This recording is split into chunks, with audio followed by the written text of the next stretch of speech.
We are on our way to go to Clear Creek Canyon to go climb at a crag called Hire Wire Crag. Our friend Rob is there, and last night it poured rain, and Rob said that some of the routes are wet but climbable. It took us 3.5 hours to get our rental car last night, and we didn't get to bed till 4 a.m., so we're dragging a little bit. We did a little bit of adventuring too far down to the left, but now we're at the right spot, and we're gonna do these handful of routes that are in between 5.7 and 5.9.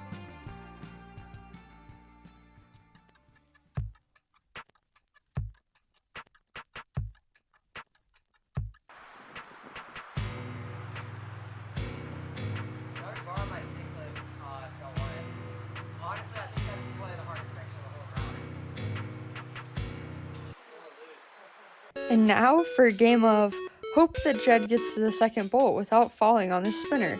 It'll probably be fine.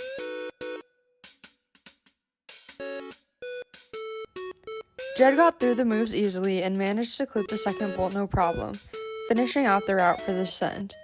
These routes are the perfect little routes to just get used to the rock. The starts are kind of powerful, but then it's cruisy all the way to the top. So the next route is a 510A. It's called Ace in the Hole.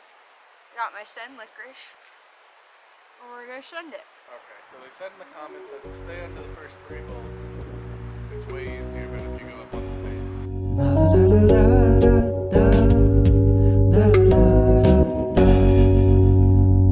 You're in the city and I'm lost at sea, trapped in the worries and I'm roaming free.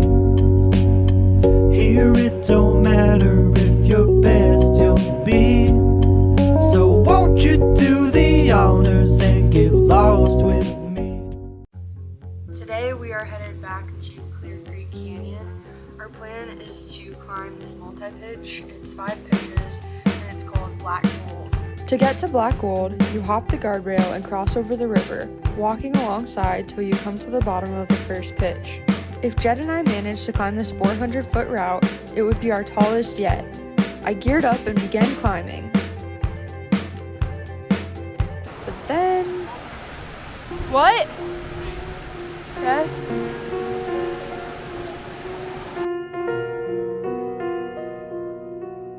It turns out I wasn't going to climb the route after all.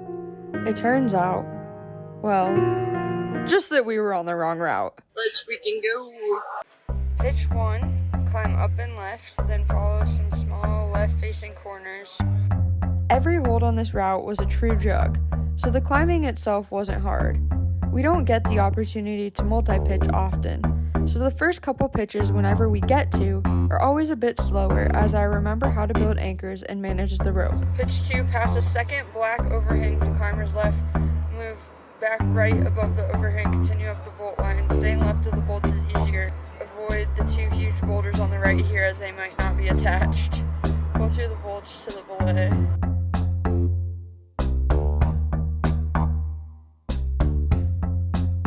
Everything was going swimmingly. Well, for us anyways. Oh no, they're stuck. What do you think of this climb so far, Jed? It's really nice. Like, I feel like this is kind of what everybody actually wants to do most of the time. Like, some people want to just go climb hard things, but I think a lot of people just want to go do a 5.7 up 5.6 pitches and just look around and have fun. And that's pretty much exactly what this is. It's a nice way to get used to multi-pitching and all the gear and everything. Pitch 3, the friction move below the second bolt is tricky. Clipping may be more secure if you wait until you get the positive hold just above the bolt. The rest of the pitch is mostly easier belay on the 2x6 foot ledge on another pair of bolts. Nice. I like the belay stations too. Pitch 4. From the belay bolts, move left, then up past 4 bolts to the big grassy ledge. Walk the ledge right to double bolts under the right side of the overhang. Off belay! This is the next pitch. Up this way. It looks like the most fun pitch of all. Don't you think? I know it's supposed to be the longest. It looks like it might be the trickiest and the most exposed. What is the best flavor of Gatorade and why is it lemon lime? Everyone put what your favorite flavor of Gatorade is in the comments, and if it's not lemon lime, Watch out. Just watch out. Okay, here we go. This one looks kind of scary. Pitch 5 is start under the right margin of the overhang and then steps left onto and above it. Enjoy the exposure as you clip the bolt straight up to the skyline.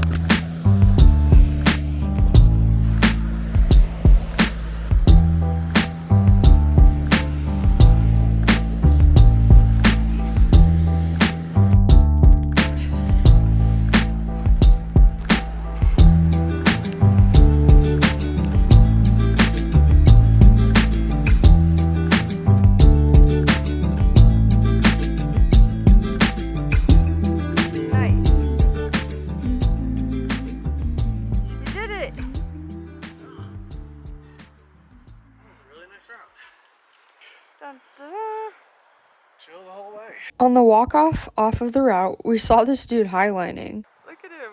Oh.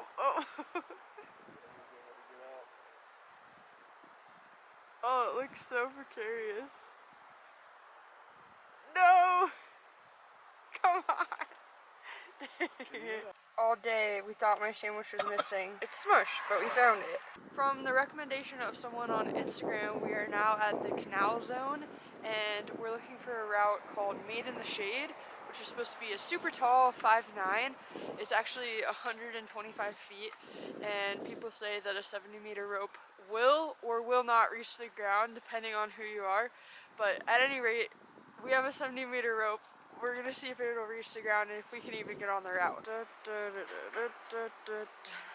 As we're walking to the crag, I've discovered that I have a large hole in the back of my pants.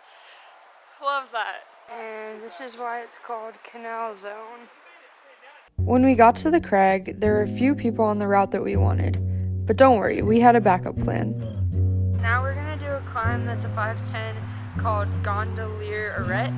And it looks like a little bit of a shorter type of climb, and we're gonna do it while we're waiting for the 5'9" to the right to open up for us. Here's the thing about me. I will always rate an arete climb as more fun than a non-arete climb. I particularly found a couple of the moves at the top of this one very interesting.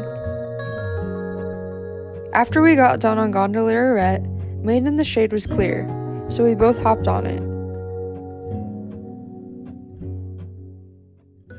Bro, Made in the Shade was such a good 5'9". It's so tall.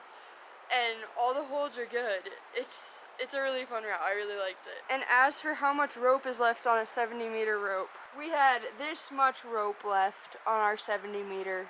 Plenty. One really nice thing about this crag is that there's mussy hooks at the top of everything, so it makes cleaning super simple. So we're looking at the weather, and there's a 50-ish% chance of rain tomorrow. And then it goes down Monday. We leave Tuesday, and it's supposed to be 15% chance of rain. Like, basically, when we leave, it'll stop raining, of course. This was just the beginning of our trip. Check out part 2 to see our adventures in Boulder Canyon. And as always, stay hyped.